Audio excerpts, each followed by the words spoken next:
Hi hello ನನ್ನೆಲ್ಲ ಬಾವಿ P C P S I single star double star triple star ಆಗಿರ್ಬೋದು ಬಾವಿ S D A F D A K S ಅಧಿಕಾರಿಗಳೆಲ್ಲರಿಗೂ royal education Kannada ಚಾನಲ್ಗೆ ಸ್ವಾಗತ. I hope ಎಲ್ಲರೂ ಚೆನ್ನಾಗಿದ್ದೀರಾ ಅನ್ಕೊಂಡಿದ್ದೀನಿ. ಈ ಕೆಲವು ದಿನಗಳಿಂದ ನಾನು ಒಂದು ವಿಚಾರವನ್ನ ಮಾಡ್ತಾ ಇದ್ದೆ. ಏನಪ್ಪಾ ಅಂದ್ರೆ, ನಮ್ಮ ರಾಯಲ್ ಎಜುಕೇಶನ್ ಕನ್ನಡದ ಹುಲಿಗಳನ್ನೆಲ್ಲ ಇಂಡಿಯನ್ ಟೂರ್ಗೆ ಕರ್ಕೊಂಡು ಹೋಗ್ಬೇಕು. ಇಡೀ ಇಂಡಿಯಾವನ್ನ ಸುತ್ತಾಡಿಸ್ಬೇಕು. ಇಂಡಿಯಾದಲ್ಲಿ ಬರ್ತಕ್ಕಂಥ ರಿವರ್ಗಳನ್ನ ಫಾಲ್ಸ್ಗಳನ್ನ ತೋರಿಸ್ಬೇಕು ಅಂತಕ್ಕಂಥದ್ದನ್ನ ವಿಚಾರ ಮಾಡ್ತಾ ಇದ್ದೆ. ಆದ್ರೆ ಈ ವಿಡಿಯೋದಲ್ಲಿ ಎಲ್ರನ್ನೂ ಕೂಡ ಟೂರ್ ಅನ್ನ ಕರ್ಕೊಂಡು ಹೋಗ್ತಾ ಇದ್ದೀನಿ. ಟೂರ್ಗೆ ಹೋಗೋಕ್ಕಿಂತ ಮುಂಚೆ ಕೆಲವು ಹಿನ್ನೆಲೆಯನ್ನ ತಿಳ್ಕೊಳ್ಬೇಕು. ಯಾಕಪ್ಪ ಅಂದ್ರೆ ನಿಮ್ನ ಕರ್ಕೊಂಡು ಹೋಗಿ ಡ್ಯಾಮ್ ಹತ್ರ ಬಿಟ್ರೆ ಡ್ಯಾಮ್ ಒಂದ ನೋಡಿ ಬರ್ತೀರಿ. ಡ್ಯಾಮ್ನ ಹಿನ್ನೆಲೆ ಏನು, ಅದು ಯಾವ ರೀತಿ ಇದೆ, ಅದರಿಂದ ಯಾವ ರೀತಿ ನಮಗೆ ಉಪಯೋಗ ಆಗ್ತಾ ಇದೆ ಅಂತಕ್ಕಂಥದ್ದನ್ನ ಮೊದಲೇ ತಿಳಿದು ಹೋದ್ರೆ ನಮಗೆ ಕೂಡ ನೋಡೋದಕ್ಕೆ ಸ್ವಲ್ಪ ಮಜಾ ಅನ್ಸುತ್ತೆ. ಬನ್ನಿ ವಿಡಿಯೋವನ್ನ ಸ್ಟಾರ್ಟ್ ಮಾಡೋಣ. ಭಾರತದ ಜಲ ಸಂಪನ್ಮೂಲ. ಭಾರತದ ಜಲ ಸಂಪನ್ಮೂಲ ಏನನ್ನ ಒಳಗೊಂಡಿದೆ? ನೀರಾವರಿ ಅಂದ್ರೇನು? ಬಾವಿ ನೀರಾವರಿ ಅಂದ್ರೇನು? ಕೆರೆ ನೀರಾವರಿ ಅಂದ್ರೇನು? ಎಲ್ಲವನ್ನ ನಾವು ಒಂದೊಂದಾಗಿ ನೋಡ್ತಾ ಹೋಗೋಣ. ನೀರು ಒಂದು ಪ್ರಮುಖ ನೈಸರ್ಗಿಕ ಸಂಪನ್ಮೂಲವಾಗಿದೆ. ಭೂಮಿಯ ಮೇಲಿನ ನೀರಿನ ಮೂಲಗಳೆಂದರೆ ನದಿಗಳು ಮತ್ತು ಸರೋವರಗಳು. ನೋಡ್ರಿ, ನಮಗೆ ನೀರಿನ ಮೂಲಗಳೇ ಈ ನದಿಗಳು ಮತ್ತು ಸರೋವರಗಳಿಂದ. ಅತಿ ಹೆಚ್ಚು ಕುಡಿಯೋದಕ್ಕೆ ನೀರನ್ನ ಬಳಸೋದೇ ನದಿಗಳಿಂದ. ನೋಡಿ, ಕೊಳವೆ ಬಾವಿಯಿಂದ ಬಳಸ್ತೀವಿ. ನೀರಾವರಿ ಅಂದ್ರೆ ವ್ಯವಸಾಯದ ಭೂಮಿಗೆ ಕೃತಕವಾಗಿ ಕಾಲುವೆ, ಬಾವಿ ಮತ್ತು ಕೆರೆಗಳಿಂದ ನೀರು ಸರಬರಾಜು ಮಾಡುವುದು.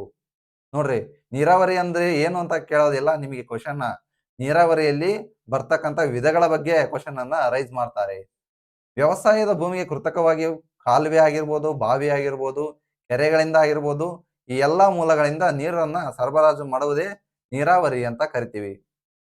ದೇಶದಲ್ಲಿ ಬಳಕೆಗೆ ದೊರೆಯುವ ಒಟ್ಟು ಜಲ ಸಂಪತ್ತಿನ ಪ್ರಮಾಣದಿಂದ ಗರಿಷ್ಠ 141 ದಶಲಕ್ಷ ಹೆಕ್ಟೇರ್ ಪ್ರದೇಶಕ್ಕೆ ನೀರಾವರಿಯನ್ನ ಒದಗಿಸಬಹುದಂತೆ.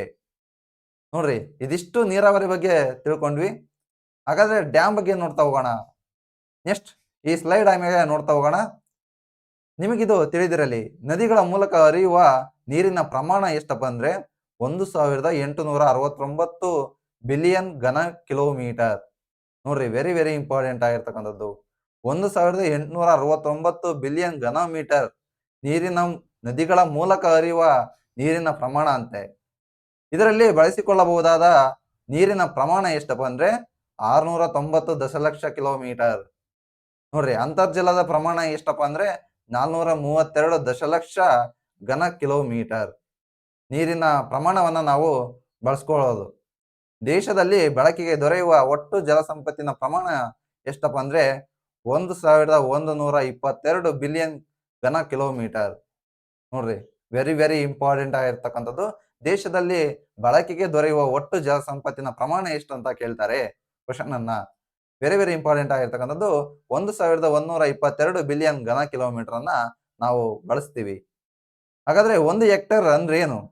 1 ಹೆಕ್ಟೇರ್ ಅಂದ್ರೆ 2.47 ಎಕರೆ ಅಂತಕ್ಕಂಥ ಅರ್ಥವನ್ನ ನೀಡುತ್ತೆ. 1 ಹೆಕ್ಟೇರ್ ಅಂದ್ರೆ ಏನಿಲ್ಲ, ನಾವು ಎಕರೆ ಅಂತ ಕರಿತೀವಲ್ಲ ಹೊಲದಲ್ಲಿ, ಆ 1 ಎಕರೆ. ನೋಡ್ರಿ, 1 ಹೆಕ್ಟೇರ್ ಆಗ್ಬೇಕಂದ್ರೆ 2.47 ಎಕರೆ ಸಮ ಆಗಿರ್ಬೇಕು 1 ಹೆಕ್ಟೇರ್ ಆಗ್ಬೇಕಂದ್ರೆ. ನೋಡ್ರಿ, ನೆಕ್ಸ್ಟ್ ನೀರಾವರಿಯ ವಿಧಗಳ ಬಗ್ಗೆ ನಾವು ನೋಡ್ತಾ ಹೋಗೋಣ. ಚಿತ್ರದಲ್ಲಿ ಕೊಟ್ಟಿದ್ದೀನಿ ನೋಡ್ರಿ. ಬಾವಿ ನೀರಾವರಿ ಯಾವ ರೀತಿ ಇದೆ, ಕೆರೆ ನೀರಾವರಿ ಯಾವ ರೀತಿ ಇದೆ, ನೋಡ್ರಿ ಕಾಲುವೆ ನೀರಾವರಿ ಯಾವ ರೀತಿ ಇದೆ ಅಂತಕ್ಕಂಥದ್ದು. ಬಾವಿ ನೀರಾವರಿ ಅಂದ್ರೇನು? ಬಾವಿಗಳನ್ನ ತೋಡಿ ತನ್ಮೂಲಕ ಭೂ ಅಂತರ್ಜಲವನ್ನ ಹೊರ ತೆಗೆದು ಕೃಷಿಗೆ ಬಳಸುವುದೇ ಬಾವಿ ನೀರಾವರಿ. ಹಾಗಾದ್ರೆ ಬಾವಿ ನೀರಾವರಿಯಲ್ಲಿ 2 ವಿಧಗಳು. ಬಾವಿ ನೀರಾವರಿಯ 2 ವಿಧಗಳು ಯಾವುವು ಅಂತ ಕೇಳ್ತಾರೆ ಕ್ವಶನ್. ತೆರೆದ ಬಾವಿ ಮತ್ತೆ ಕೊಳವೆ ಬಾವಿ. ವೆರಿ ವೆರಿ ಇಂಪಾರ್ಟೆಂಟ್ ಆಗಿರ್ತಕ್ಕಂಥದ್ದು. ನೋಡ್ರಿ, ಇಲ್ಲಿ ಬಾವಿ ನೀರಾವರಿಯನ್ನ ಗಮನಿಸಿ. ನೋಡ್ರಿ, ಬಾವಿಯಲ್ಲಿ ಇರ್ತಕ್ಕಂಥ ನೀರನ್ನ ಪಂಪ್ ಸೆಟ್ ಮೂಲಕ ಯಾವ ರೀತಿಯಾಗಿ ನೀರಾವರಿಗೆ ಬಳಕೆ ಮಾಡ್ಕೊಳ್ತಿದ್ದಾರೆ. ಹಾಗಾದ್ರೆ ನೀರಾವರಿ ಬಗ್ಗೆ ತಿಳ್ಕೊಂತ ಹೋದ್ವಿ. ಆದ್ರೆ ನೆಕ್ಸ್ಟ್ ಬರ್ತಕ್ಕಂಥದ್ದು ವಿವಿಧೋದ್ದೇಶ ನದಿ ಕಣಿವೆ ಯೋಜನೆಗಳ ಬಗ್ಗೆ ನೋಡ್ತಾ ಹೋಗೋಣ. ನಿಮ್ನೆಲ್ಲ ಟೂರ್ಗೆ ಕರ್ಕೊಂಡು ಹೋಗ್ತೀನಿ ಅಂತ ಹೇಳಿದ್ನಲ್ಲ, ನೋಡ್ರಿ ಇಪ್ಪಳ್ಳಿದ ಸ್ಟಾರ್ಟ್ ಟೂರ್. ನದಿ ಕಣಿವೆಯಲ್ಲಿ ಅದರ ಉಪನದಿಗಳನ್ನ ಒಳಗೊಂಡಂತೆ ಹಲವಾರು ಅಣೆಕಟ್ಟುಗಳನ್ನ ನಿರ್ಮಿಸಲಾಗುವುದು. ವಿವಿಧೋದ್ದೇಶ ನದಿ ಕಣಿವೆ ಯೋಜನೆಗಳು ಅಂದ್ರೆ ಇಷ್ಟೇ. ಇಲ್ಲಿ ಹೆಸರೇ ಸೂಚಿಸುತ್ತೆ, ವಿವಿಧ ಉದ್ದೇಶಕ್ಕಾಗಿ ನದಿಯಲ್ಲಿರ್ತಕ್ಕಂಥ ನೀರನ್ನ ಬಳಕೆ ಮಾಡಿಕೊಳ್ಳುವುದೇ. ಪ್ಲಾನ್ ಮಾಡಿ ನದಿಯನ್ನ ನಾವು ನೀರಾವರಿಗೆ ಹೇಗೆ ಬಳಕೆ ಮಾಡ್ಕೊಳ್ತೀವಿ ಅನ್ನೋದನ್ನ ವಿವಿಧೋದ್ದೇಶ ನದಿ ಕಣಿವೆ ಯೋಜನೆಗಳು ತಿಳಿಸುತ್ತವೆ. ವೆರಿ ವೆರಿ ಇಂಪಾರ್ಟೆಂಟ್ ಆಗಿರ್ತಕ್ಕಂಥದ್ದು. ನೋಡ್ರಿ, ನದಿ ಕಣಿವೆಯಲ್ಲಿ ಅದರ ಉಪನದಿಗಳನ್ನು ಕೂಡ, ನದಿಗಳು ಅಷ್ಟೇ ಅಲ್ಲದೆ ಅದರ ಉಪನದಿಗಳನ್ನ ಕೂಡ ಅಣೆಕಟ್ಟುಗಳನ್ನು ನಿರ್ಮಿಸಿ ಅದರಿಂದ ನಾವು ವ್ಯವಸಾಯಕ್ಕೆ ನೀರನ್ನ ಬಳಸ್ಕೊಳ್ತೀವಿ. ಇದನ್ನೇ ನಾವು ವಿವಿಧೋದ್ದೇಶ ನದಿ ಕಣಿವೆ ಯೋಜನೆಗಳು ಅಂತ ಕರಿತೀವಿ. ವೆರಿ ವೆರಿ ಇಂಪಾರ್ಟೆಂಟ್ ಆಗಿರ್ತಕ್ಕಂಥದ್ದು. ವಿವಿಧೋದ್ದೇಶ ನದಿ ಕಣಿವೆ ಯೋಜನೆಗಳು ಅಂದ್ರೆ ಏನು ಅಂತ ತಿಳ್ಕೊಂಡ್ರೆ ನೆಕ್ಸ್ಟ್ ಟೂರ್ ಎಲ್ಲೆಲ್ಲಿ ಹೋಗ್ತೀವಿ ಅಂತಕ್ಕಂಥದ್ದು ಅರ್ಥ ಆಗುತ್ತೆ. ನೋಡ್ರಿ, ನೆಕ್ಸ್ಟ್ ನೋಡ್ತಾ ಹೋಗೋಣ. ವಿವಿಧೋದ್ದೇಶ ನದಿ ಕಣಿವೆ ಯೋಜನೆಯ ಮುಖ್ಯ ಉದ್ದೇಶಗಳೇನು? ಡ್ಯಾಮು ನಾವು ನೋಡ್ಬೇಕಂದ್ರೆ ಅಲ್ಲಿರ್ತಕ್ಕಂಥ ನೇಚರ್ ನಮಗೆ ಅರ್ಥ ಆಗ್ಬೇಕಂದ್ರೆ ಅವು ಯಾವ ಉದ್ದೇಶಕ್ಕಾಗಿ ನಾವು ಬಳಸ್ತೀವಿ, ನದಿ ಕಣಿವೆಗಳನ್ನ, ಡ್ಯಾಮ್ಗಳನ್ನ ಯಾವ ಉದ್ದೇಶಕ್ಕಾಗಿ ಬಳಸ್ತೀವಿ ಅಂತಕ್ಕಂಥದ್ದನ್ನ ಫಸ್ಟ್ ತಿಳಿದುಕೊಳ್ಬೇಕು. ನೋಡ್ರಿ, ನೀರಾವರಿ ಸೌಲಭ್ಯವನ್ನ ಒದಗಿಸುವುದು, ಜಲವಿದ್ಯುತ್ ಶಕ್ತಿಯನ್ನ ಉತ್ಪಾದಿಸುವುದು. ನೋಡ್ರಿ, ನೀರಾವರಿ ಸೌಲಭ್ಯ ಕೂಡ ನಾವು ಒದಗಿಸ್ತವಂತೆ ಈ ದೊಡ್ಡ ದೊಡ್ಡ ಅಣೆಕಟ್ಟುಗಳು. ಹಾಗೆ ಜಲವಿದ್ಯುತ್ ಶಕ್ತಿಯನ್ನು ಕೂಡ ಒದಗಿಸ್ತವೆ. ನದಿಗಳ ಪ್ರವಾಹವನ್ನ ನಿಯಂತ್ರಿಸುತ್ತವೆ. ನೌಕಾಯಾನದ ಸೌಲಭ್ಯವನ್ನ ಒದಗಿಸ್ತವೆ. ನೋಡ್ರಿ, ಒಂದು ಪ್ರದೇಶದಿಂದ ಇನ್ನೊಂದು ಪ್ರದೇಶಕ್ಕೆ ಸರಕುಗಳನ್ನ ನಾವು ಕೊಂಡೊಯ್ತೀವಲ್ಲ, ಈ ನೌಕಾಯಾನ ಸೌಲಭ್ಯಗಳನ್ನ ಒದಗಿಸ್ತವೆ ವಿವಿಧೋದ್ದೇಶ ನದಿ ಕಣಿವೆ ಯೋಜನೆಗಳು. ಹೀಗಾಗಿ ವೆರಿ ವೆರಿ ಇಂಪಾರ್ಟೆಂಟ್ ಆಗಿರ್ತಕ್ಕಂಥದ್ದು. ಗೃಹ ಬಳಕೆ ಹಾಗೂ ಕೈಗಾರಿಕೆಗಳಿಗೆ ನೀರನ್ನು ಕೂಡ ಒದಗಿಸ್ತವೆ ಅಂತೆ. ಮಣ್ಣಿನ ಸವಕಳಿಯನ್ನ ನಿಯಂತ್ರಿಸುತ್ತವೆ. ನೋಡ್ರಿ, ಮೀನುಗಾರಿಕೆ ಅಭಿವೃದ್ಧಿ, ಫಿಶ್ ಮಾರ್ಕೆಟಿಗೂ ಕೂಡ ಇವು ಹೆಲ್ಪ್ ಆಗ್ತವೆ. ಅರಣ್ಯ ಸಂಪತ್ತನ್ನು ಕೂಡ ಒದಗಿಸ್ತವೆ. ನೋಡ್ರಿ, ಅತಿ ಹೆಚ್ಚು ಅರಣ್ಯಗಳನ್ನ ಬೆಳೆಸಬೇಕು. ಪ್ಯೂರ್ ಆಕ್ಸಿಜನ್ ನಮಗೆ ಇಂಪಾರ್ಟೆಂಟ್. ಜೀವನ ನಡೆಸಬೇಕಂದ್ರೆ ಪ್ಯೂರ್ ಆಕ್ಸಿಜನ್ ಅನ್ನ ನಾವು ಸೇವನೆ ಮಾಡಬೇಕು. ನೋಡ್ರಿ, ಒಂದೊಂದಾಗಿ ನದಿ ಕಣಿವೆ ಯೋಜನೆಗಳು, ವಿವಿಧೋದ್ದೇಶ ನದಿ ಕಣಿವೆ ಯೋಜನೆಗಳು ಯಾವುವು ಅಂತಕ್ಕಂಥದ್ದನ್ನ ನೋಡ್ತಾ ಹೋಗೋಣ. ಇಲ್ಲಿ ನೋಡ್ರಿ, ದಾಮೋದರ್ ನದಿ ಕಣಿವೆ ಯೋಜನೆ, ಪಾಕ್ರಾನಂಗಲ್ ಯೋಜನೆ, ಕೋಸಿ ಯೋಜನೆ, ಹೀರಾಕುಡ್ ಯೋಜನೆ, ತುಂಗಾಭದ್ರಾ ಯೋಜನೆ, ನಾಗಾರ್ಜುನ ಸಾಗರ ಯೋಜನೆ, ಕೃಷ್ಣಾ ಮೇಲ್ದಂಡೆ ಯೋಜನೆ, ನರ್ಮದಾ ನದಿ ಕಣಿವೆ ಯೋಜನೆ. ನೋಡ್ರಿ, ಸುಮಾರು ಭಾರತದಲ್ಲಿ ಮುಖ್ಯವಾಗಿ 8 ವಿವಿಧೋದ್ದೇಶ ನದಿ ಕಣಿವೆ ಯೋಜನೆಗಳನ್ನ ನಾವು ಗುರುತಿಸುತ್ತೇವೆ. ಹಾಗಾದ್ರೆ 8 ನದಿ ಕಣಿವೆ ಯೋಜನೆಗಳನ್ನ ನಾವು ಪ್ರವಾಸೋದ್ಯಮದ ಮೂಲಕ ನೋಡ್ತಾ ಹೋಗೋಣ. ಅದು ಯಾವ ರೀತಿ ಇದೆ, ಯಾವ ರಾಜ್ಯಗಳಲ್ಲಿ ಹಂಚಿಕೊಂಡಿದೆ, ಯಾವ ರೀತಿ ನೇಚರ್ ಅನ್ನ ಹಂಚಿಕೊಂಡಿದೆ ಅಂತಕ್ಕಂಥದ್ದನ್ನ ಪ್ರವಾಸದ ಮೂಲಕ ನೋಡ್ತಾ ಹೋಗೋಣ. ಬನ್ನಿ, ನಿಮ್ಮೆಲ್ಲ ಪ್ರವಾಸವನ್ನ ಕರ್ಕೊಂಡು ಹೋಗ್ತಾ ಇದ್ದೀನಿ.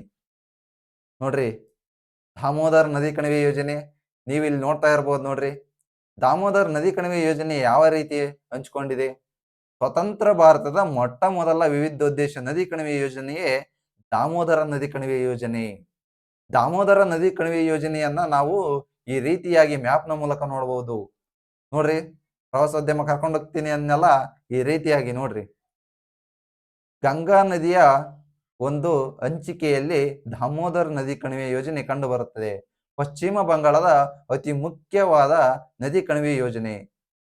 ಈ ರೀತಿಯಾಗಿ ನೋಡ್ತಾ ಇದ್ದೀರಲ್ಲ, ಇದು ಪಶ್ಚಿಮ ಬಂಗಾಳ ರಾಜ್ಯದಲ್ಲಿ ಕಂಡು ಬರ್ತಕ್ಕಂಥ ದಾಮೋದರ್ ನದಿ ಕಣಿವೆ ಯೋಜನೆ.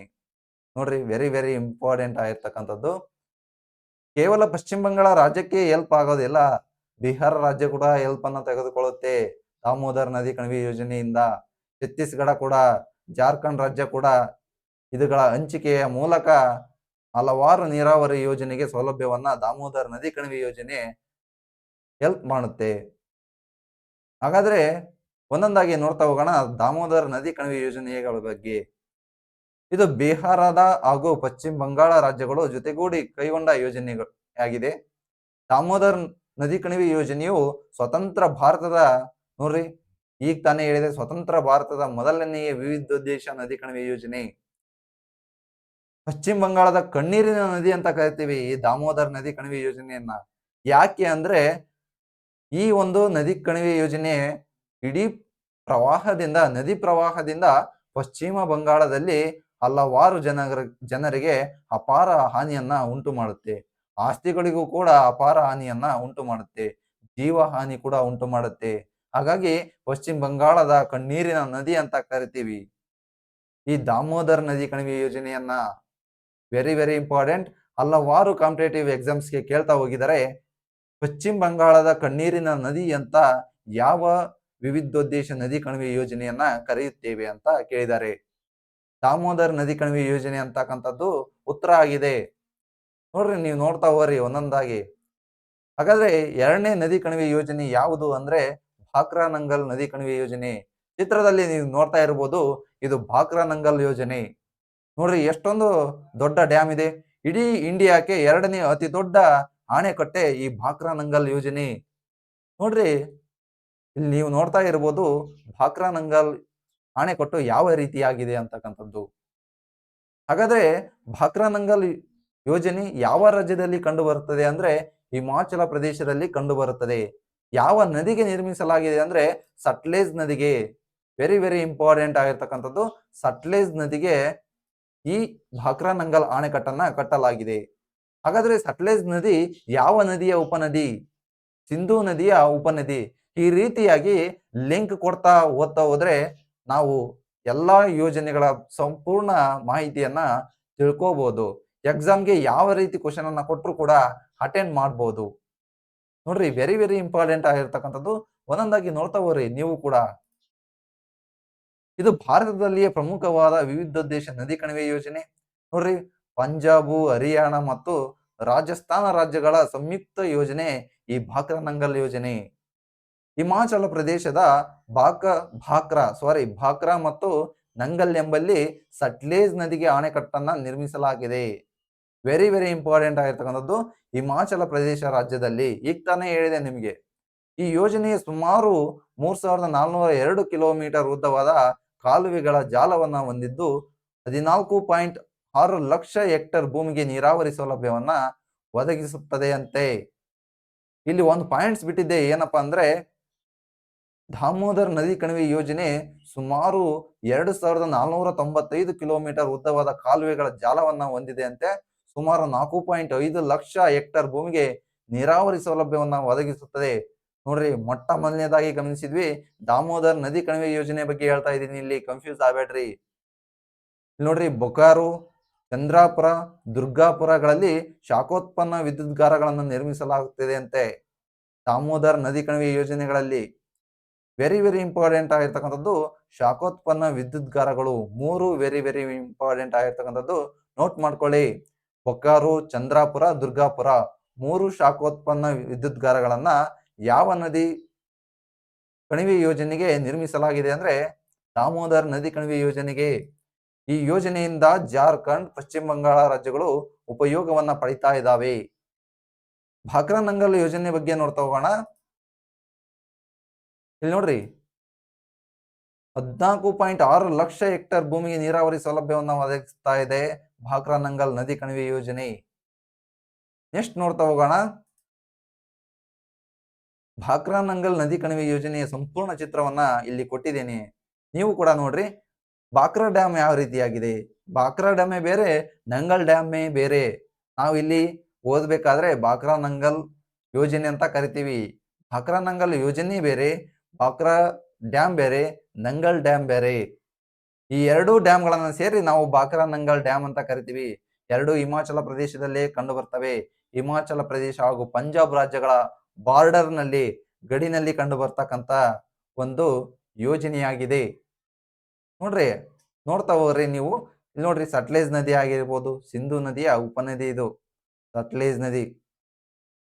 ನೋಡ್ರಿ, ಇಲ್ಲಿ ನೋಡ್ರಿ, ರಾವಿ ನದಿ ಕೂಡ ಇದೆ, ಇದು ಕೂಡ ಸಿಂಧು ನದಿಯ ಉಪನದಿ. ನೆಕ್ಸ್ಟ್ ಪಾಕಿಸ್ತಾನದಲ್ಲಿ ಹೋಗಿ ಈ ಎರಡು ನದಿಗಳು ಕೂಡ್ತಾ ಇದಾವೆ. ನಮಗೆ ಇಲ್ಲಿ ಇಂಪಾರ್ಟೆಂಟ್ ಆಗಿರ್ತಕ್ಕಂಥದ್ದು ಬಾಕ್ರಾ ಡ್ಯಾಮ್ ಮತ್ತು ನಂಗಲ್ ಡ್ಯಾಮ್ ಮಾತ್ರ. ನೆಕ್ಸ್ಟ್ ನೋಡ್ತಾ ಹೋಗೋಣ. ನೋಡ್ರಿ, ಈ ಬಾಕ್ರಾ ನಂಗಲ್ ಯೋಜನೆ ಅಂತಕ್ಕಂಥದ್ದು ದೆಹಲಿ, ಹಿಮಾಚಲ ಪ್ರದೇಶಗಳು ಸಹ ನೀರಾವರಿ ಸೌಲಭ್ಯವನ್ನ ಪಡೆದುಕೊಳ್ತಾ ಇದ್ದಾವೆ. ಹಾಗೆ ಜಲವಿದ್ಯುತ್ ಶಕ್ತಿಗೆ ಸೌಲಭ್ಯವನ್ನ ಪಡೆದಿವೆ. ಬಾಕ್ರಾನಂಗಲ್ ಯೋಜನೆ ಜಲವಿದ್ಯುತ್ ಶಕ್ತಿಗೆ ಸಹಾಯ ಮಾಡುತ್ತೆ. ಅತಿ ಹೆಚ್ಚು ಜಲವಿದ್ಯುತ್ ಶಕ್ತಿಯನ್ನ ಉತ್ಪಾದನೆ ಮಾಡಬಹುದು ಬಾಕ್ರಾನಂಗಲ್ ಯೋಜನೆಯಿಂದ. ಬಾಕ್ರಾ ಅಣೆಕಟ್ಟಿನಿಂದ ನಿರ್ಮಾಣವಾಗಿರುವ ಜಲಾಶಯವನ್ನ ಗೋವಿಂದ ಸಾಗರ ಅಂತ ಕರಿತೀವಿ. ನೋಡ್ರಿ ವೆರಿ ವೆರಿ ಇಂಪಾರ್ಟೆಂಟ್ ಆಗಿರ್ತಕ್ಕಂಥದ್ದು. ಬಾಕ್ರಾ ಅಣೆಕಟ್ಟು ಭಾರತದ 2ನೇ ಅತಿ ಎತ್ತರದ ಅಣೆಕಟ್ಟು ಆಗಿದೆ ಅಂತ ನಾನು ಹಿಂದೆ ಪಿಕ್ಚರ್ ತೋರಿಸ್ತಾ ಹೇಳ್ತಾ ಇದ್ದೆ. ಹಾಗಾದ್ರೆ ಭಾರತದ ಅತಿ ಎತ್ತರದ ಅಣೆಕಟ್ಟು ಯಾವುದು ಅಂದ್ರೆ ತೆಹರಿ ಅಣೆಕಟ್ಟು ಉತ್ತರಾಖಂಡದಲ್ಲಿ ಕಂಡು ಬರುತ್ತದೆ. ವೆರಿ ವೆರಿ ಇಂಪಾರ್ಟೆಂಟ್ ನೋಡ್ತಾ ಹೋಗ್ರಿ ನೀವು ಕೂಡ. ತೆಹರಿ ಅಣೆಕಟ್ಟು. ನೆಕ್ಸ್ಟ್ ನೋಡ್ತಾ ಹೋಗೋಣ. ನೋಡ್ರಿ ಇದು ಗೋವಿಂದ ಸಾಗರ ಇಮೇಜ್ ಇದು.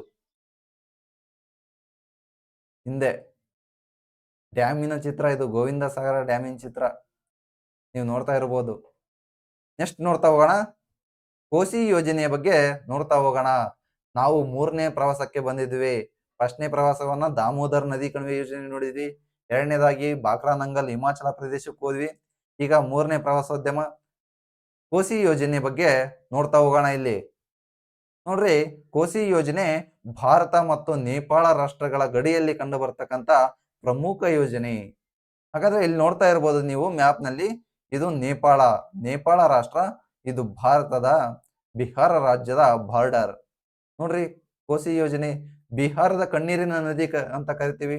ದಾಮೋದರ ನದಿ ಕಣಿವೆಯನ್ನ ಪಶ್ಚಿಮ ಬಂಗಾಳದ ಕಣ್ಣೀರಿನ ನದಿ ಅಂತ ಕರೆದರೆ, ಇಲ್ಲಿ ಕೋಸಿ ಯೋಜನೆಯನ್ನ ನಾವು ಬಿಹಾರದ ಕಣ್ಣೀರಿನ ನದಿ ಅಂತ ಕರಿತೀವಿ. ಯಾಕಪ್ಪ ಅಂದ್ರೆ ಈ ಕೋಸಿ ಅಂತಕ್ಕಂತ ಯೋಜನೆಯಿಂದಾಗಿ ಬಿಹಾರದಲ್ಲಿ ಅಪಾರ ಸಾವು ನೋವು, ಆಸ್ತಿ ಪಾಸ್ತಿಗಳಿಗೆ ಹಾನಿಯುಂಟು ಆಗುತ್ತಾ ಇದೆ. ಹೀಗಾಗಿ ನಾವು ಕೋಸಿ ಯೋಜನೆಯನ್ನ ಬಿಹಾರದ ಕಣ್ಣೀರಿನ ನದಿ ಅಂತ ಕರಿತೀವಿ, ಕೋಸಿ ನದಿಯನ್ನ. ವೆರಿ ವೆರಿ ಇಂಪಾರ್ಟೆಂಟ್ ಆಗಿರ್ತಕ್ಕಂಥದ್ದು. ನೇಪಾಳ ಹಾಗೂ ಭಾರತದ ಗಡಿಯಲ್ಲಿ ಕಂಡು ಬರ್ತಕ್ಕಂತ ಪ್ರಮುಖ ಯೋಜನೆ. ಹಾಗಾದ್ರೆ ಕೋಸಿ ಯೋಜನೆಯ ಬಗ್ಗೆ ನೋಡ್ತಾ ಹೋಗೋಣ. ನೋಡ್ರಿ ಇಲ್ಲಿ ಕೋಸಿ ಡ್ಯಾಮ್ ತೋರಿಸ್ತಾ ಇದ್ದೀನಿ. ಇದೇ ಪ್ರವಾಸೋದ್ಯಮ, ಕೋಸಿ ಯೋಜನೆಯನ್ನ ನೋಡಕ್ಕೆ ಬಂದಿದ್ದೇವೆ ನಾವು. ನೋಡ್ರಿ ಡ್ಯಾಮ್ ಎಷ್ಟು ಸುಂದರವಾಗಿದೆ. ಇಲ್ಲಿ ನೋಡ್ತಾ ಇರಬಹುದು, ಭಾರತ ಮತ್ತು ನೇಪಾಳ ರಾಷ್ಟ್ರಗಳ ಗಡಿಯಲ್ಲಿ ಕಂಡು ಬರ್ತಾ ಇದೆ.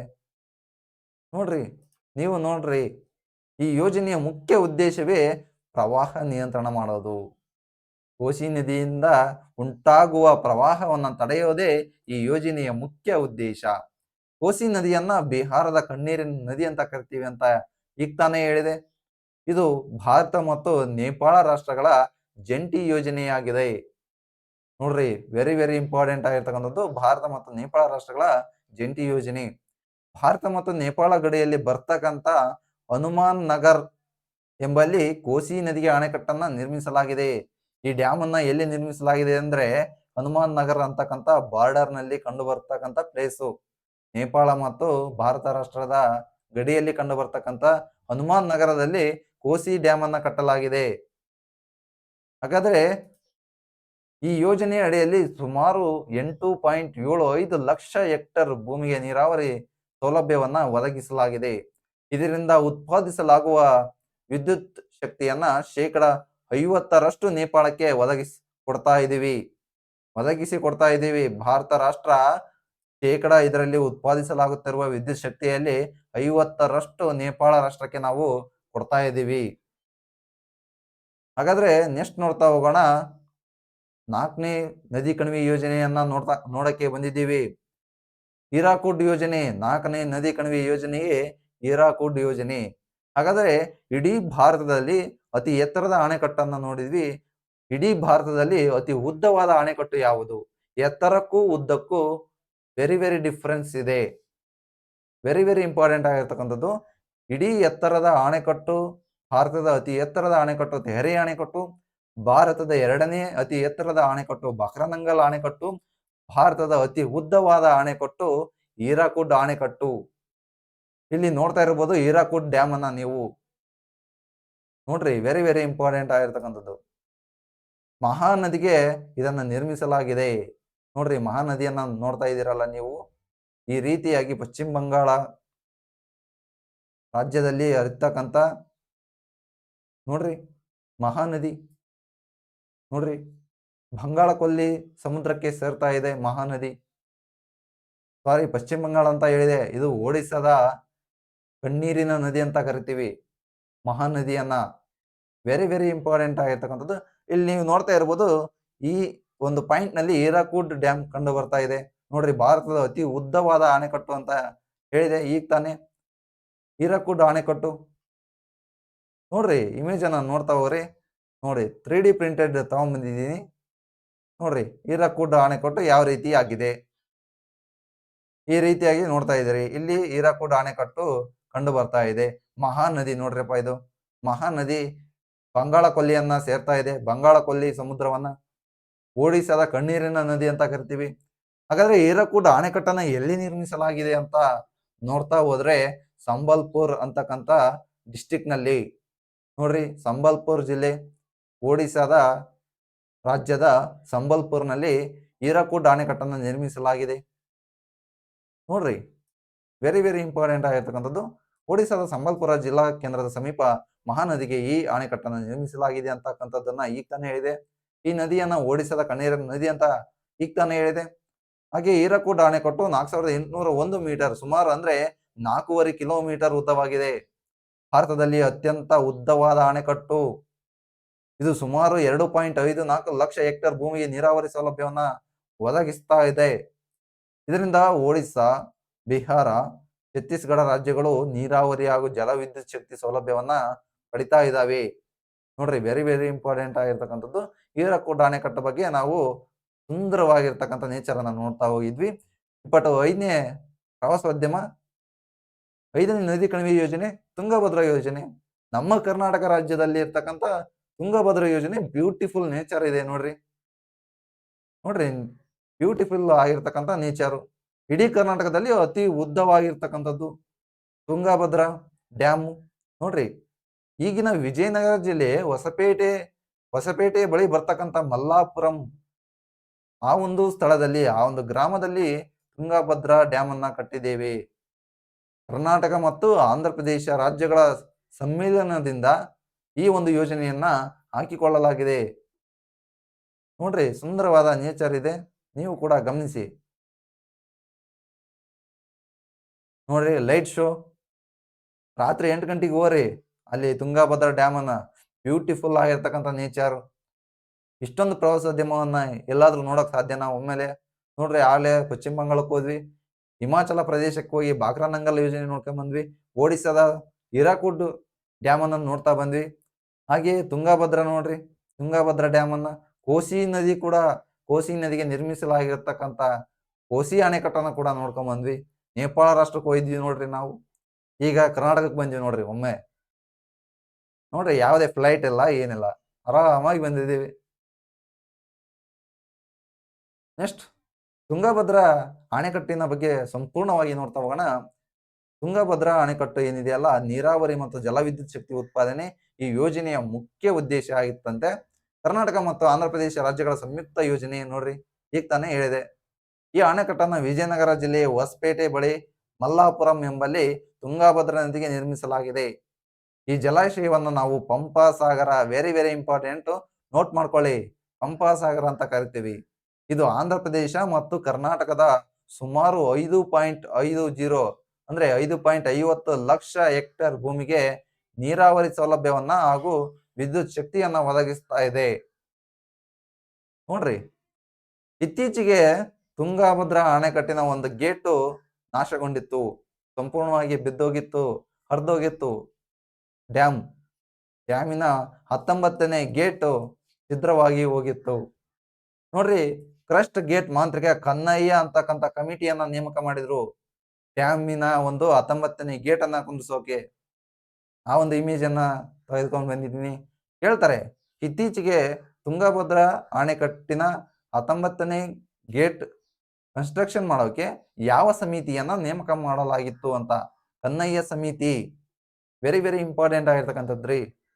ನೋಡ್ರಿ, ಹಾಗಾದ್ರೆ 6ನೇದು ಪ್ರವಾಸೋದ್ಯಮವನ್ನ ನೋಡ್ತಾ ಹೋಗೋಣ. ನಾಗಾರ್ಜುನ ಸಾಗರ ಯೋಜನೆ.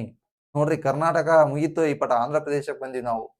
ಆಂಧ್ರ ಪ್ರದೇಶದ ನಾಗಾರ್ಜುನ ಸಾಗರ ಡ್ಯಾಮ್ ಅನ್ನ ನೋಡ್ತಾ ಇದ್ದೀವಿ. ನೋಡ್ರಿ, ವೆರಿ ವೆರಿ ಇಂಪಾರ್ಟೆಂಟ್ ಆಗಿರ್ತಕ್ಕಂಥದ್ದು. ತೆಲಂಗಾಣದ ನಂದಿಕೊಂಡ ಗ್ರಾಮದ ಬಳಿ ಕೃಷ್ಣಾ ನದಿಗೆ ಈ ಅಣೆಕಟ್ಟನ್ನ ನಿರ್ಮಿಸಲಾಗಿದೆ. ನೀರಾವರಿ ಮತ್ತು ಜಲವಿದ್ಯುತ್ ಶಕ್ತಿ ಉತ್ಪಾದನೆ ಈ ಯೋಜನೆಯ ಮುಖ್ಯ ಉದ್ದೇಶಗಳಾಗಿವೆ. ಇದು ಸುಮಾರು 8.30 ಲಕ್ಷ ಹೆಕ್ಟೇರ್ ಭೂಮಿಗೆ ನೀರಾವರಿ ಸೌಲಭ್ಯವನ್ನ ಒದಗಿಸಿದೆ ಅಂತೆ. ನೋಡ್ರಿ, ತೆಲಂಗಾಣ ಸಾರಿ, ನಾಗಾರ್ಜುನ ಈಗ ತೆಲಂಗಾಣ ರಾಜ್ಯದಲ್ಲಿದೆ. ಆವಾಗ 2014ರಿಂದ ತೆಲಂಗಾಣ ರಾಜ್ಯ ಅಸ್ತಿತ್ವಕ್ಕೆ ಬಂದಿತು. ಅದಕ್ಕಿಂತ ಮುಂಚೆ ಆಂಧ್ರ ಪ್ರದೇಶದಲ್ಲೇ ಇತ್ತು ಇದು. ಈಗ ತೆಲಂಗಾಣ ಮತ್ತು ಆಂಧ್ರ ಪ್ರದೇಶ ರಾಜ್ಯಗಳು ಬೇರ್ಪಟ್ಟಿವೆ.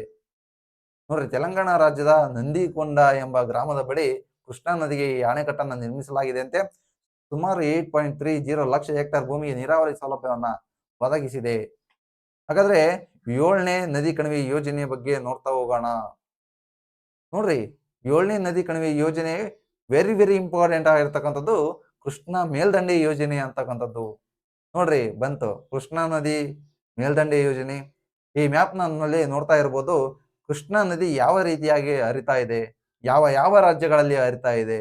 ನೋಡ್ರಿ, ಮಹಾರಾಷ್ಟ್ರ, ಕರ್ನಾಟಕ, ತೆಲಂಗಾಣ, ಆಂಧ್ರ ಪ್ರದೇಶ 4 ರಾಜ್ಯಗಳಲ್ಲಿ ಅತ್ಯಂತ ಸುಂದರವಾಗಿ ಹರಿತಕ್ಕಂಥ ನದಿಯೇ ಕೃಷ್ಣಾ ನದಿ. ಈ ಕೃಷ್ಣಾ ನದಿ ಯಾವ ಜಿಲ್ಲೆಗಳಲ್ಲಿ, ನಮ್ಮ ಕರ್ನಾಟಕದ ಯಾವ ಜಿಲ್ಲೆಯಲ್ಲಿ ಹಂಚಿಕೊಂಡಿದೆ, ಹಾಗೆ ನೋಡ್ರಿ ಕೃಷ್ಣಾ ಮೇಲ್ದಂಡೆ ಯೋಜನೆ ಯಾವ ಯಾವ ಅಂಶಗಳನ್ನ ಒಳಗೊಂಡಿದೆ ಅಂತಕ್ಕಂಥದ್ದನ್ನ ಸಂಪೂರ್ಣವಾಗಿ ನೋಡ್ತಾ ಹೋಗೋಣ. ಭೀಮಾ ಆಗಿರ್ಬೋದು, ಘಟಪ್ರಭಾ ಆಗಿರ್ಬೋದು, ಮಲಪ್ರಭಾ ಆಗಿರ್ಬೋದು. ನೋಡ್ರಿ, ಘಟಪ್ರಭಾ ಇಲ್ಲಿ ಇದೆ ನೋಡ್ರಿ, ಮಲಪ್ರಭಾ ನೋಡ್ರಿ, ಕೃಷ್ಣಾ ನದಿ, ಆಲ್ಮಟ್ಟಿ ಡ್ಯಾಮ್ ನಿರ್ಮಿಸಲಾಗಿದೆ. ಭೀಮಾ ನದಿ ಉಪನದಿಗಳು, ಕೃಷ್ಣಾ ನದಿಯ ಉಪನದಿಗಳು, ತುಂಗಾಭದ್ರಾ ಯೋಜನೆಯ ಬಗ್ಗೆ ಸಂಪೂರ್ಣವಾಗಿ ನೋಡಿದ್ವಿ ಈಗ ತಾನೆ. ತುಂಗಾಭದ್ರಾ ಯೋಜನೆಯೇ ಸಪರೇಟ್ ಆಗಿ ನೋಡ್ತಾ ಹೋದ್ವಿ. ಅಲ್ಲಿ ಗಂಗಾ ಸ್ನಾನ, ತುಂಗಾ ಪಾನ ಅಂತಕ್ಕಂಥದ್ದು. ನೋಡ್ರಿ, ಗಂಗಾ ನದಿಯಲ್ಲಿ ಸ್ನಾನವನ್ನ ಮಾಡಿದ್ರೆ ತುಂಗಾ ನದಿಯಲ್ಲಿ ಪಾನವನ್ನ ಮಾಡ್ತಾರೆ. ತುಂಗಾ ನದಿ ನೀರನ್ನ ಕುಡಿತಾರೆ ಅಂತೆ. ಅಷ್ಟೊಂದು ಪವಿತ್ರ ತುಂಗಾ ನದಿ ಅಂತಕ್ಕಂಥದ್ದು, ಅಷ್ಟೊಂದು ಸಿಹಿಯಾಗಿರ್ತದೆ ಅಂತೆ. ಅದೇ ತುಂಗಭದ್ರದ ಈ ಕೃಷ್ಣಾ ನದಿಯ ಉಪನದಿ ಆಗಿರ್ತಕ್ಕಂಥದ್ದು. ನೋಡ್ರಿ, ಈ ಕೃಷ್ಣಾ ನದಿ ಮಹಾರಾಷ್ಟ್ರದಲ್ಲಿ ಹರಿತಾ ಇದೆ, ಕರ್ನಾಟಕ ರಾಜ್ಯದಲ್ಲಿ ಹರಿತಾ ಇದೆ, ತೆಲಂಗಾಣದಲ್ಲಿ ಹರಿತಾ ಇದೆ, ಆಂಧ್ರ ಪ್ರದೇಶ ರಾಜ್ಯದಲ್ಲೂ ಹರಿತಾ ಇದೆ. ಆಂಧ್ರ ಪ್ರದೇಶ ರಾಜ್ಯದಲ್ಲಿ ನೋಡ್ರಿ, ವೆರಿ ವೆರಿ ಇಂಪಾರ್ಟೆಂಟ್ ಆಗಿರ್ತಕ್ಕಂಥದ್ದು. ಇಲ್ಲಿ ಓಲ್ಡ್ ಮ್ಯಾಪ್ ಇದು. ಆಂಧ್ರ ಪ್ರದೇಶ ಇಲ್ಲಿ ಡಿವೈಡ್ ಆಗಿದೆ ಈಗ, ತೆಲಂಗಾಣ ಆಂಧ್ರ ಪ್ರದೇಶ ಅಂತ. ನೋಡ್ರಿ, 2 ಭಾಗಗಳಾಗಿ ಬಂಗಾಳ ಕೊಲ್ಲಿ ಸಮುದ್ರಕ್ಕೆ ಸೇರ್ತಾ ಇದೆ ಕೃಷ್ಣಾ ನದಿ. ಹಾಗಾದ್ರೆ ಕೃಷ್ಣಾ ನದಿ ಯೋಜನೆಯ ಪ್ರಮುಖ ಉದ್ದೇಶಗಳ ಆಗಿರುವುದು, ಅದು ಯಾವ ರೀತಿಯಾಗಿದೆ ಅಂತಕ್ಕಂಥದ್ದನ್ನ ನೋಡ್ತಾ ಹೋಗೋಣ. ಈ ಯೋಜನೆಯು ಕರ್ನಾಟಕದ ದೊಡ್ಡ ವಿದ್ಯುದ್ದೇಶ ನದಿ ಕಣಿವೆ ಯೋಜನೆಯಾಗಿದೆ. ವಿಜಯಪುರ, ಬಾಗಲಕೋಟೆ, ರಾಯಚೂರು, ಕಲಬುರಗಿ ಮತ್ತು ಯಾದಗಿರಿ ಸುಮಾರು 5 ಜಿಲ್ಲೆಗಳಿಗೆ ಇದು ನೀರಾವರಿ ಸೌಲಭ್ಯವನ್ನ ಒದಗಿಸ್ತಾ ಇದೆ. ಕುಡಿಯುವ ನೀರನ್ನು ಕೂಡ ಒದಗಿಸ್ತಾ ಇದೆ. ನೋಡ್ರಿ, ಎಷ್ಟೋ ರೈತರಿಗೆ ಇದು ಹೆಲ್ಪ್ ಮಾಡ್ತಾ ಇದೆ ಕೃಷ್ಣಾ ನದಿ ಯೋಜನೆ ಅಂತಕ್ಕಂಥದ್ದು. ಈ ಯೋಜನೆಯಡಿ ವಿಜಯಪುರ ಜಿಲ್ಲೆಯ ಆಲಮಟ್ಟಿ ಬಳಿ ಕೃಷ್ಣಾ ನದಿಗೆ ಅಡ್ಡಲಾಗಿ ಅಣೆಕಟ್ಟನ್ನ ನಿರ್ಮಿಸಲಾಗಿದೆ. ಈ ಅಣೆಕಟ್ಟನ್ನ ನಾವು ಲಾಲ್ ಬಹದ್ದೂರ್ ಶಾಸ್ತ್ರಿ ಅಣೆಕಟ್ಟು ಅಂತ ಕರಿತೀವಿ. ಇಲ್ಲಿ ಕೊಪ್ಪಳ ಡಿಸ್ಟಿಕ್ಲಿದ್ದ ವಿಜಯಪುರ ಡಿಸ್ಟಿಕ್ಕಿಗೆ ರೈಲುಗಳ ಮೂಲಕ ಹೋಗ್ತಾ ಇರ್ಬೇಕಾದ್ರೆ ಕಾಣಿಸುತ್ತೆ ಬೋರ್ಡ್, ಲಾಲ್ ಬಹದ್ದೂರ್ ಶಾಸ್ತ್ರಿ ಸಾಗರ ಅಂತಕ್ಕಂಥದ್ದನ್ನ ದೊಡ್ಡದಾಗಿ ಬರೆದಿದ್ದಾರೆ ಆಲ್ಮಟ್ಟಿ ಡ್ಯಾಮ್ ಮೇಲೆ. ಗಮನಿಸಿ ನೀವು ಕೂಡ. ಹಾಗಾದ್ರೆ ಲಾಲ್ ಬಹದ್ದೂರ್ ಶಾಸ್ತ್ರಿ ಸಾಗರ ಜಲಾಶಯವನ್ನ ನಾವು ಇಲ್ಲಿ ನೋಡ್ತಾ ಹೋಗೋಣ. ಅದರ ಒಂದು ಇಮೇಜ್ ಅನ್ನು ಕೂಡ ನಾನು ಇಲ್ಲಿ ತಂದಿದ್ದೇನೆ. ನೋಡ್ರಿ, ಎಷ್ಟೊಂದು ಸುಂದರವಾಗಿದೆ. ಇಲ್ಲಿ ಬರ್ದಿದ್ದಾರೆ ನೋಡ್ರಿ, ಲಾಲ್ ಬಹದ್ದೂರ್ ಶಾಸ್ತ್ರಿ ಸಾಗರ ಅಂತ. ಇಲ್ಲಿ ನೋಡ್ತಾ ಇರ್ಬೋದು. ಇಲ್ಲಿ ಇದು ಕ್ರಾಸ್ ಇಮೇಜ್ ಅಲ್ಲ, ಆ ರೀತಿಯಾಗಿ ಕಾಣ್ತಾ ಇಲ್ಲ. ಆದ್ರೆ ಮುಂದ್ಗಡೆ ಹೋಗ್ಬೇಕಾದ್ರೆ ಅತಿ ದೊಡ್ಡದಾಗಿ ಬರ್ದಿದ್ದಾರೆ ಬೋರ್ಡ್ ಅನ್ನ, ಲಾಲ್ ಬಹದ್ದೂರ್ ಶಾಸ್ತ್ರಿ ಸಾಗರ ಅಂತ. ನೋಡ್ರಿ, ಆಲ್ಮಟ್ಟಿ ಡ್ಯಾಮ್ ವಿಜಯನಗರ ಡಿಸ್ಟಿಕ್ ನಲ್ಲಿ ಕಂಡು ಬಂದಿದೆ. ಸೈಡಿಗೆ ಪಾರ್ಕ್ ಇದೆ, ಪಾರ್ಕ್ ಸುಂದರವಾಗಿದೆ. ಹೋದ್ರೆ ನೋಡ್ಕೊಂಡ್ ಬನ್ನಿ ನೀವು ಕೂಡ. ನೆಕ್ಸ್ಟ್ ನೋಡ್ತಾ ಹೋಗೋಣ. ಈ ಯೋಜನೆ ಅಡಿಯಲ್ಲಿ ಯಾದಗಿರಿ ಜಿಲ್ಲೆಯ ನಾರಾಯಣಪುರ ಬಳಿ ಮತ್ತೊಂದು ಅಣೆಕಟ್ಟನ್ನ ನಿರ್ಮಿಸಲಾಗಿದೆ. ಈ ನಾರಾಯಣಪುರ ಬಳಿ ನಿರ್ಮಿಸಲಾಗಿರ್ತಕ್ಕಂಥ ಅಣೆಕಟ್ಟನ್ನು ನಾವು ಬಸವಸಾಗರ ಅಣೆಕಟ್ಟು ಅಂತ ಕರಿತೀವಿ. ಹಾಗಾದ್ರೆ ಈ ಕೃಷ್ಣಾ ನದಿ ನಿರ್ಮಿಸಿರುವ ಯಾದಗಿರಿ ಜಿಲ್ಲೆಯಲ್ಲಿ ಸುಂದರವಾಗಿರ್ತಕ್ಕಂಥ ಜಲಪಾತ ಯಾವ್ದಂದ್ರೆ ಛಾಯಾ ಭಗವತಿ ಜಲಪಾತ. ನೋಡ್ರಿ, ನಾರಾಯಣಪುರ ಯಾದಗಿರಿ ಜಿಲ್ಲೆಯ ನಾರಾಯಣಪುರ ಬಳಿ ಇದೆ. ಹಾಗಾದ್ರೆ ಬಸವಸಾಗರ ಅಣೆಕಟ್ಟ ಇಮೇಜ್ ಅನ್ನ ನೋಡ್ತಾ ಹೋಗೋಣ ಬನ್ನಿ. ನೋಡ್ರಿ, ಭರ್ತಿಯಾದ ನಾರಾಯಣಪುರ ಬಸವಸಾಗರ ಜಲಾಶಯ 2024ರಲ್ಲಿ ತುಂಬಿ ತುಳುಗುತ್ತಿರುವ ಚಿತ್ರವನ್ನ ಕೊಟ್ಟಿದ್ದಾರೆ ನೋಡಿ. ಎಷ್ಟೊಂದು ಸುಂದರವಾಗಿದೆ ನೋಡ್ರಿ. ಮಂಜಿನ ಹೊಗೆ ಹರಿತಾ ಇದೆ ನೀರಿನ ಫೋರ್ಸ್ ಎಷ್ಟೊಂದು ಇದೆ ನೋಡಿ. ಭರ್ತಿಯಾದ ನಾರಾಯಣಪುರ ಬಸವಸಾಗರ ಜಲಾಶಯ ಅಂತಕ್ಕಂಥದ್ದು. ನೋಡ್ರಿ, ನೆಕ್ಸ್ಟ್ ನರ್ಮದಾ ಕಣಿವೆ ಯೋಜನೆ, ಕೊನೆಯ ಯೋಜನೆ ನರ್ಮದಾ ನದಿ ಕಣಿವೆ ಯೋಜನೆ ಬಗ್ಗೆ ನೋಡ್ತಾ ಹೋಗೋಣ. ಈ ನದಿ ಕಣಿವೆ ಯೋಜನೆಯನ್ನ ನರ್ಮದಾ ನದಿಗೆ ನಿರ್ಮಿಸಲಾಗಿದೆ.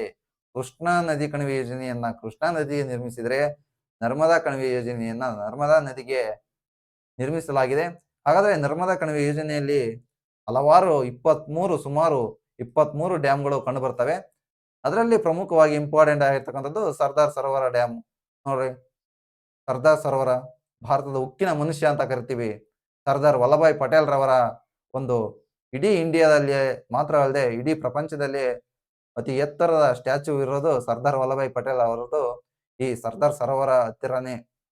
ನೋಡ್ರಿ, ಮಹೇಶ್ವರ ಅಂತಕ್ಕಂಥ ಡ್ಯಾಮು, ಓಂಕಾರೇಶ್ವರ, ನರ್ಮದಾ ಸಾಗರ ಅಂತಕ್ಕಂಥ ಡ್ಯಾಮು, ನೋಡ್ರಿ ತಾಬಾ, ಬರ್ಗಿ, ಬೇರೆ ಇಂಪಾರ್ಟೆಂಟ್ ಆಗಿರ್ತಕ್ಕಂಥದ್ದು ನೋಡ್ತಾ ಹೋಗ್ರಿ. ಅಮರಕಂಟಕ ಇರ್ಬೋದು, ಇಲ್ಲಿ ಮೈಕಲ್ ಶ್ರೇಣಿಗಳು ಕಂಡು ಬರ್ತವೆ.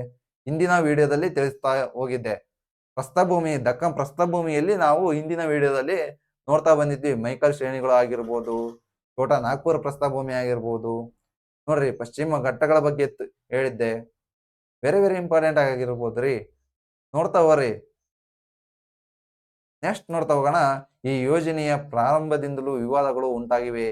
ನರ್ಮದಾ ನದಿ ಕಣಿವೆ ಯೋಜನೆಗಳು ಪ್ರಾರಂಭದಿಂದಲೂ ಗುಜರಾತ್ ಆಗಿರ್ಬೋದು, ಮಹಾರಾಷ್ಟ್ರ ರಾಜ್ಯಗಳ ನಡುವೆ, ರಾಜಸ್ಥಾನ್ ರಾಜ್ಯಗಳ ನಡುವೆ ವಿವಾದ ಉಂಟಾಗಿದೆ. ನರ್ಮದಾ ನದಿ ನೀರಿನ ವಿವಾದ ಪ್ರಾಧಿಕಾರವು ನೇಮಿಸಿ ಮಧ್ಯಪ್ರದೇಶ ಮತ್ತು ಗುಜರಾತ್, ನೋಡ್ರಿ, 2 ರಾಜ್ಯಗಳ ನಡುವೆ ಈ ನರ್ಮದಾ ನದಿ ಕಣಿವೆ ಯೋಜನೆ ವಿವಾದ ಉಂಟಾಗಿದೆ. ನೀರಿನ ಹಂಚಿಕೆ ವಿವಾದವನ್ನ ಬಗೆಹರಿಸಲಾಗಿದೆ ಈ ನರ್ಮದಾ ನದಿ ಕಣಿವೆ ಯೋಜನೆಯ ಪ್ರಾಧಿಕಾರದಿಂದ. ಒಟ್ಟು ಸುಮಾರು 23 ಅಣೆಕಟ್ಟುಗಳು ಇದ್ವು ಅಂತ ಈಗ ತಾನೇ ಹೇಳಿದೆ. ಅದರಲ್ಲಿ ವೆರಿ ಇಂಪಾರ್ಟೆಂಟ್ ಆಗಿರ್ತಕ್ಕಂಥದ್ದು ತೋರಿಸಿದೆ ನಿಮ್ಗೆ. ನರ್ಮದಾ ನದಿ ಸಾಗರ ಅಂತಕ್ಕಂಥದ್ದು ಯಾವ ರೀತಿ ಆಗಿದೆ. ಇಲ್ಲಿ ಸರ್ದಾರ್ ಸರೋವರವನ್ನ ಮ್ಯಾಪ್ ನಲ್ಲಿ ನೋಡಿದ್ವಿ, ನರ್ಮದಾ ಸಾಗರ ಅಂತಕ್ಕಂಥದ್ದು ನೋಡಿದ್ವಿ. ನೋಡ್ರಿ, ನೀವು ವೀಕ್ಷಿಸ್ತಾ ಹೋದ್ರೆ ನೆಕ್ಸ್ಟ್ ಬರ್ತಕ್ಕಂಥ ಯೋಜನೆಗಳು ನಿಮ್ಗೆ ಅರ್ಥ ಆಗ್ತವೆ. ನರ್ಮದಾ ರಿವರ್ ಬಗ್ಗೆ ಇಲ್ಲಿ ನೋಡ್ತಾ ಹೋಗೋಣ. ನೋಡ್ರಿ, ಮಧ್ಯಪ್ರದೇಶ ರಾಜ್ಯದಲ್ಲಿ, ಗುಜರಾತ್ ರಾಜ್ಯದಲ್ಲಿ, ಮಹಾರಾಷ್ಟ್ರದಲ್ಲೂ ಕೂಡ ಅಲ್ಪ ಸ್ವಲ್ಪ ಹಂಚಿಕೊಂಡಿದೆ ನರ್ಮದಾ ನದಿ. ನೋಡ್ರಿ, ಅಮರಕಂಟಕ ಹತ್ತಿರ ಆ ಒಂದು ಪ್ರದೇಶದಿಂದ ಹುಟ್ಟಿ ನರ್ಮದಾ ನದಿ ಸೀದಾ ಎಲ್ಲಪ್ಪ ಅಂದ್ರೆ ಅರಬ್ಬಿ ಸಮುದ್ರವನ್ನ ಸೇರ್ತಾ ಇದೆ. ಗುಜರಾತ್ ರಾಜ್ಯದ ಮೂಲಕ ಭಾರತದ ಪಶ್ಚಿಮ ಭಾಗದಲ್ಲಿ ಹರಿತಕ್ಕಂತ ನದಿ ಯಾವುದಂದ್ರೆ ನರ್ಮದಾ ನದಿ. ಇಡೀ ಭಾರತದಲ್ಲಿ ಪಶ್ಚಿಮಾಭಿಮುಖವಾಗಿ ಹರಿಯುವ ಅತಿ ಉದ್ದವಾದ ನದಿ ಅಂದ್ರೆ ಈ ನರ್ಮದಾ ನದಿ ಅಂತಕ್ಕಂಥದ್ದು. ನೋಡ್ರಿ, ಕೈಮೂರ್ ಹಿಲ್ಸ್ ಬಗ್ಗೆ ಹಿಂದಿನ ವಿಡಿಯೋದಲ್ಲಿ ನಾವು ನೋಡಿದ್ವಿ. ವಿಂಧ್ಯ ರೇಂಜಸ್ ಬಗ್ಗೆ ಕೂಡ ಹಿಂದಿನ ವಿಡಿಯೋದಲ್ಲಿ ನಾನು ತಿಳಿಸ್ಕೊಟ್ಟಿದ್ದೀನಿ. ನೋಡ್ರಿ, ನರ್ಮದಾ ನದಿಯ ಉಪನದಿಗಳು ನೋಡ್ತಾ ಹೋಗ್ರಿ. ಇಲ್ಲಿ ಮೈಕಲ್ ಶ್ರೇಣಿಗಳು ಈ ರಾಜ್ಯದಲ್ಲಿ ಕಂಡುಬರ್ತಕ್ಕಂಥದ್ದು, ಜಾರ್ಖಂಡ್ ರಾಜ್ಯದಲ್ಲಿ. ನೋಡ್ರಿ, ಅಜಂತ ರೇಂಜಸ್, ನೋಡ್ರಿ ಸಾತ್ಪುರ. ನೋಡ್ರಿ, ವೆರಿ ಇಂಪಾರ್ಟೆಂಟ್ ಆಗಿರ್ತಕ್ಕಂಥದ್ದು ಈ ಆಣೆಕಟ್ಟೆಗಳಿಂದ ಉತ್ತರದ ಗುಜರಾತ್, ರಾಜಸ್ಥಾನ ಮತ್ತು ಮಹಾರಾಷ್ಟ್ರದ ಕೆಲವು ಭಾಗಗಳು ನೀರಾವರಿ ಸೌಲಭ್ಯವನ್ನ ಪಡ್ಕೊಳ್ತಾ ಇದ್ದಾವೆ. ಹಾಗೆ ವಿದ್ಯುತ್ ಶಕ್ತಿ ಸೌಲಭ್ಯವನ್ನು ಕೂಡ ಪಡ್ಕೊಳ್ತಾ ಇದ್ದಾವೆ. ನೋಡ್ರಿ, ಇದಿಷ್ಟು ನದಿ ಕಣಿವೆ, ಭಾರತದ ನದಿ ಕಣಿವೆ ಯೋಜನೆಯ ಬಗ್ಗೆ ಸಂಪೂರ್ಣವಾದ ವಿವರವನ್ನ ಕೊಡ್ತಾ ಬಂದಿದ್ದೇನೆ. ನೋಡ್ರಿ, ಇಡೀ ಇಂಡಿಯಾದ ಪ್ರವಾಸೋದ್ಯಮವನ್ನ ಸುತ್ತಾಡಿಸ್ಕೊಂಡು ಬಂದಿದ್ದೀನಿ. ಇದಿಷ್ಟು ಇವತ್ತಿನ ವಿಡಿಯೋದ ಸಂಪೂರ್ಣ ವಿವರಗಳು ಆಗಿತ್ತು. ಇದನ್ನೆಲ್ಲ ನಮ್ಮ ಟೆಲಿಗ್ರಾಮ್ ಚಾನಲ್ ನಲ್ಲಿ ನೀಡಿರುತ್ತೇನೆ. ಟೆಲಿಗ್ರಾಮ್ ಚಾನಲ್ ಅನ್ನ ನಮ್ಮ ಈ ವಿಡಿಯೋದ ಡಿಸ್ಕ್ರಿಪ್ಷನ್ ಬಾಕ್ಸ್ ನಲ್ಲಿ ನೀಡಿದ್ದೇನೆ. ಅಲ್ಲಿ ಹೋಗಿ ಡೌನ್ಲೋಡ್ ಮಾಡಿಕೊಂಡು ಮತ್ತಷ್ಟು ಸಂಪೂರ್ಣವಾಗಿ ನೋಡಿ, ಮ್ಯಾಪ್ ಅನ್ನ ಅಧ್ಯಯನ ಮಾಡಿ. ಮತ್ತೆ ಮುಂದಿನ ವಿಡಿಯೋದಲ್ಲಿ ಸಿಗುತ್ತೇನೆ. ನೋಡ್ರಿ, ನೆಕ್ಸ್ಟ್ ಇರ್ತಕ್ಕಂಥದ್ದು ಭಾರತದ ಪ್ರಮುಖ ಜಲವಿದ್ಯುತ್ಗಳ ಬಗ್ಗೆ ನಾವು ಮುಂದಿನ ವಿಡಿಯೋದಲ್ಲಿ ನೋಡ್ತಾ ಹೋಗೋಣ. ಅಲ್ಲಿವರೆಗೂ take care, bye bye, thank you very much.